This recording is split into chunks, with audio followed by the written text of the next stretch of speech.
Okay na ba? Maganda na tingnan? So, after ilang days, tingnan natin kung may natubo ng malunggay. Pag may natubo na, ibig sabihin, successful ang ating propagation ng ating bonsai malunggay. Hello, good morning! Maaga-maaga kami ni Wowo dito kasi gagawa kami ng bonsai malunggay para sa anak kong si Carlo at sa aking kumaring Femia kasi wala silang space sa bahay nila. So, kukuha kami dito sa malunggay namin ng mga sanga na kung saan ilalagay namin sa paso at doon tutubo sila sa mga dyan at magkakaroon sila ng bonsai malunggay sa kanilang bahay.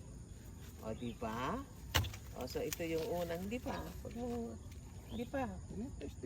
Napakatigas. Yes, hindi pa. O ngayon, umaga, ito si Wowo. Ay, ito na.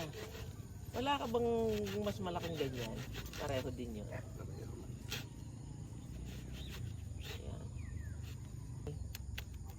Ayan. Nako. Pero aalsin natin yung gitnang yan, ha? Para gariin mo mamaya. So ito, gagawin namin isang bonsai. Tapos, kami ahas dyan, ha? Ayan, ha? Yan, yung maliit na yan. Ito, Wowo. Yan. Yan. Yan, yung isa pang yan. Kasi dalawa yung nag-request. Tama na yun. Yan, igagawa namin sila ng bonsai malunggay.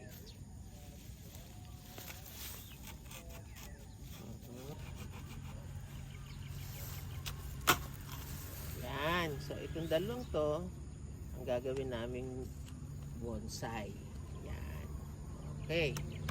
Hello friends, guys and girls. This is your Wowo on the Run. Earlier, lalagay ko na lang sa video ko sa huli, itong ating mga branch ng malunggay ay pinutol na ni Wowo doon sa aming puno doon ng malunggay. Kasi gagawa tayo ngayon ng bonsai malunggay. Itong bonsai malunggay para doon sa mga walang space.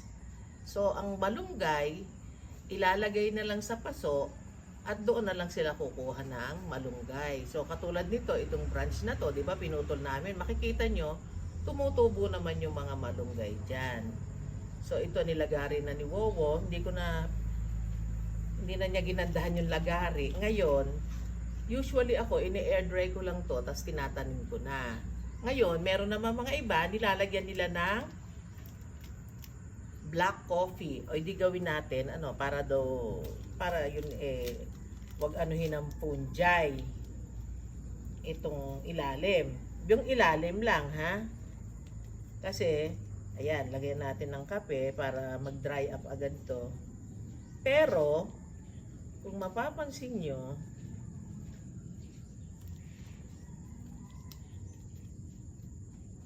yung tagiliran naman na ito, tagiliran, inaskas ko hanggang maalis yung parang malagkit para dito naman ma-induce ang pag-root.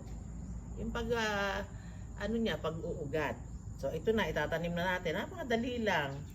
Para kayong may magandang bonsai sa bahay nyo. Yan.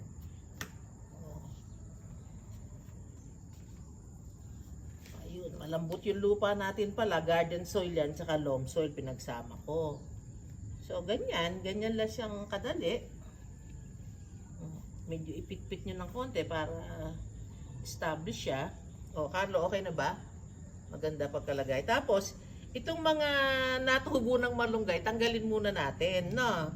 Para yung pagtubo niya naman dito sa paso ay walang stress, mapabilis o ganyan. Tapos yung nakita nyo kanina, magiging ganun siya, no? Ganyan lang.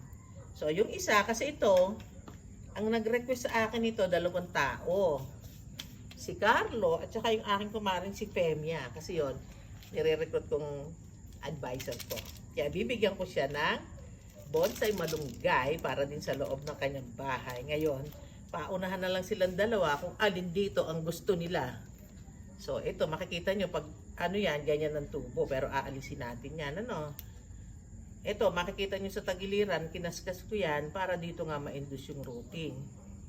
Ito naman, dahil hindi na tayo makahintay, kailangang i-video at aalis na si Carlo.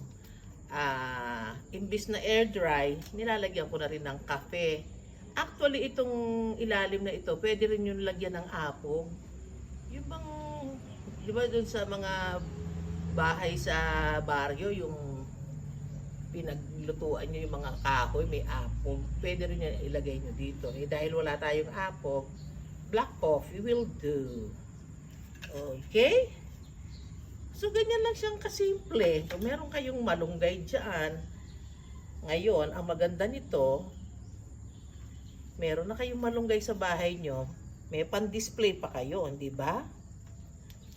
Yan. Malakas ba si Wawa? Ayan. So, eto na siya. Kung saan nyo man gustong ipaharapin yan, kung pa ganyan, pa ganito, okay lang. Yan. Basta, pitpitin nyo para establish siya. Tapos nga, itong mga natubo-tubong to, alisin muna para makarecover siya agad. O, ayan. Ngayon pa nga lang, wala pang tubong malunggay. Parang ang ganda na niya, di ba? O ngayon, para maganda yung ating pot, lagyan natin ng sphagnum moss sa paligid. Kung wala kayo ng mga bato-bato, pebbles, sphagnum moss, maganda rin ilagay. Yan. Meron ako nito. Nakakatulong din sa growth. Tapos, isa pa, aesthetic beauty, di ba? Yan. Lagyan natin.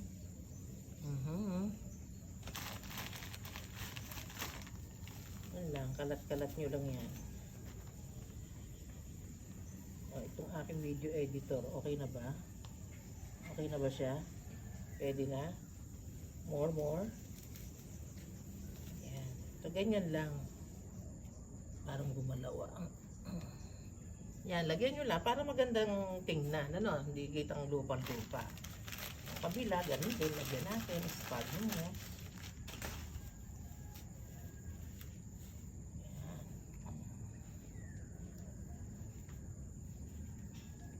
Ganyan lang. Para talaga nag-bonsai tayo. Maganda. Oh, tinapong ko ito at dinampot ko ulit. Okay. Yeah, alright? Okay na ba? Maganda na tingnan? So, after ilang days, tingnan natin kung may natubo ng malunggay. Pag may natubo na, ibig sabihin, successful ang ating propagation ng ating bonsai malunggay.